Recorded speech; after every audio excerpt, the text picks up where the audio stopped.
குளிப்பவன் கோழி கூலி கூலி குளிப்பவன் கோழி. கூலி படம் பார்த்தாச்சு, ரீவாட்ச் பண்ணியாச்சு.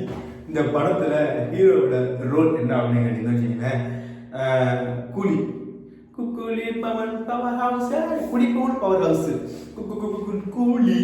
அதான் இந்த படத்தோட டைட்டில் தான் இந்த ஹீரோவோட ரோல் கூலி. அதாவது மார்க்கெட்ல கூலி வேலை செய்வாங்க.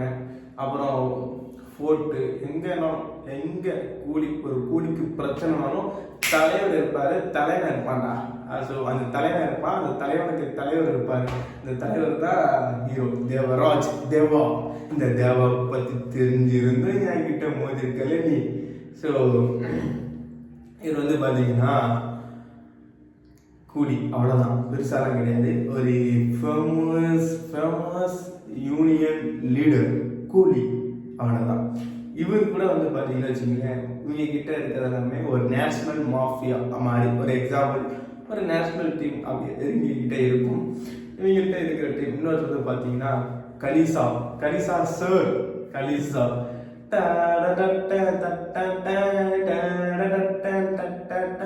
தகிட தகிட தாந்தி தூந்தும் தகிட தகிட தாந்தி தூந்தும்.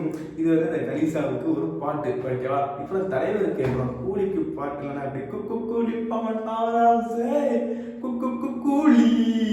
ஸோ இது வந்து அவர் கூலிக்காக ஒரு இது ஒரு சாங்கு, ஒரு பிஜிஎம். ஸோ இவங்க ஆக்சுவலாக எதுக்காக கூலி அப்படின்னா லேபர் யூனியன் ஃபேமஸ் லீடர் அப்படின்னு சொன்னால், முதலாளிலாம் வந்து பார்த்தீங்கன்னா ஒழுங்காக கூலி தர மாட்டாங்க. ப்ளஸ் கூலிங்கிற பேரில் வந்து லேபர்ஸ்லாம் ஒரு ஊர்லேருந்து ஒரு கூட்டு போயிட்டு கொள்ளுவாங்க. நிறைய இதெல்லாம் ஃபார்மாலிட்டிஸ்லாம் இருக்குல்ல. அதனால் வந்து ஒரு கூலிக்கு எந்த ஒரு பிரச்சனையுமே வந்துடக்கூடாது. அப்படி வந்துச்சுன்னா இங்கே நான் நிற்பண்டா அப்படிங்கிற ஒரு ஒன்லைன், ஓகேவா? இந்த கேரக்டரோட லைனு. அதுக்கப்புறம் இவர் கேங்கில் வந்து பார்த்தீங்கன்னா ராஜசேகர் அப்படின்னு ஒரு கேரக்டர் இருக்கும்.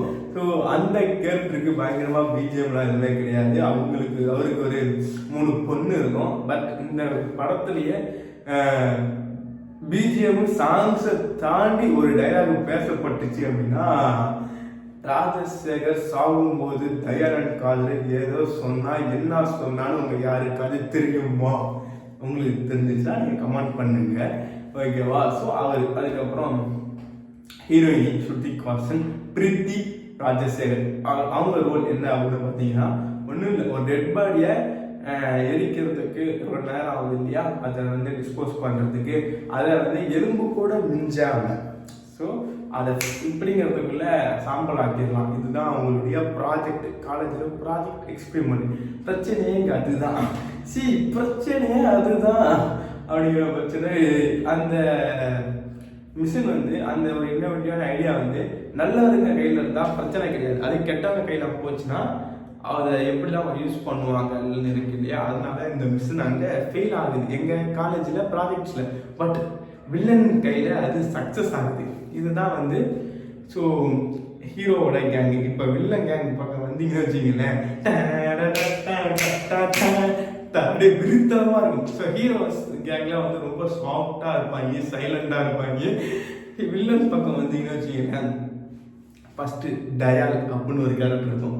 இந்த கேரக்டரே ரொம்ப மோசமான ஆக்ரோஷமாக, பார்க்கவே பயம் வர மாதிரி ஒரு பர்ஃபார்மன்ஸ் வெறுத்தனமாக செதற விட்டுருப்பாங்க டயால் அப்படிங்கிற ஒரு கேரக்டரு. அதுக்கப்புறம் வந்து பார்த்தீங்கன்னு வச்சுக்கோங்களேன் Simon. So one of the mass villainism பீக்கில் இருக்கும். யாரா இவனை பார்த்தா நமக்கே பயமா இருக்கேடா அப்படின்னு தோணும். தலைவா நீ எந்த பக்கம்னு சொல்லு, நான் வந்து உன் பக்கம் நிற்கிறேன்னு சொல்லிட்டு ஒரு வில்லன் சேர்த்தியே ஹீரோயிசமா வெறுத்தனமா பண்ணியிருப்பாப்புல நாகார்ஜுனா சைமன் கேரக்டர்ல. அந்த ஒரு கேரக்டர் இன்னும் பேசும், ஓகேவா? ஸோ அதுக்கு அடுத்து வந்து பார்த்தீங்கன்னா அவருக்குன்னு ஒரு பிஜிஎம் கண்டிப்பாக என்ன சாங் வரும்ல, ஐ ஆம் நாட் இன் டேஞ்சர், ஐ ஆம் த டேஞ்சர், ஐ ஆம் டேஞ்சர்.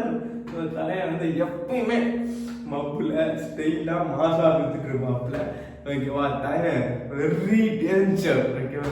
இதுக்கு அடுத்து முக்கியமான கேரக்டர் டால வரும் இந்த பீச். டாகா டாகா இன்டர்நேஷனல் மாஃபியாங்கிற மாதிரி அவரை பில்டப் பண்ணுவாப்புல. பட் அவரோட ரோல் வந்து பார்த்தீங்கன்னா பெருசா இந்த படத்துல இல்லை. அந்த என் இத்தனை ரோல் ஆக்ட் பண்ணி பர்ஃபார்மன்ஸ் பண்ண இந்த கூலி படத்துல எனக்கு பிடிச்ச ஃபேவரட் கேரக்டர் அப்படின்னு வச்சுக்கிட்டேன் மோனிகா. மோனிகா பட்டுச்சி கிளம்பி பண்ணாக்க கட்டலே தாங்காது. ஐயோ, so one of the most famous. ஒரு 3 நிமிஷம் இந்த படத்துல எனக்கு, அதை தாண்டி ஒரு 10 நிமிஷம் வந்து பார்த்தீங்கன்னு வச்சுக்கோங்களேன், கூலிங்கிறது யாரு அப்படின்னு அவங்களுக்கு ஒரு பேக்ரவுண்ட் ஸ்கோர்ல வந்து ஒரு பஸ்ல ஒரு ஃபைட் சீனு. ஸோ கூலி கதபாய் அப்படின்னு சொல்லிட்டு ஒரு டைலாக், ஒரு 10 நிமிஷம் ஃபிளாஷ்பேக் சீன் வரும். அதெல்லாம் சில்லறை இடம் செதற விட்டாங்க, தரமா இருந்துச்சு. அடுத்து இந்த கதை இத்தனை கேரக்டர் சேர்ந்து உருவாக்கின கதை வந்து பெரிதளவில் வந்து சாட்டிஸ்ஃபை பண்ண கிடையாது. ஏன்னா தலைவரே வந்து நீங்க பெருசா எங்களுக்கு இன்னும் பத்தலை, அதாவது இது நல்லா இருந்தாலும் இன்னும் பத்தலை, எங்களுக்கு பத்தலை அந்த மாதிரி ஒரு ஃபீல தான் இருந்துச்சு. தலைவா அப்படிங்கிற மாதிரி பெருசா வெயிட் பண்ற அளவுக்கு இந்த படம் ஒரு திருப்தியான படைப்பா இல்லைங்கிறது கொஞ்சம் வருத்தம். அதை தாண்டி உங்களுக்கு இந்த படத்துல பிடிச்ச ஃபேவரட் சீன்ஸ் ஆஃப் சம்திங் எது இருக்குன்னு சொல்லிட்டு கமெண்ட் பண்ணிட்டு போங்க. மோனிகா பல்லூச்சி எனக்கு லீவ் வந்தாக்க கடலே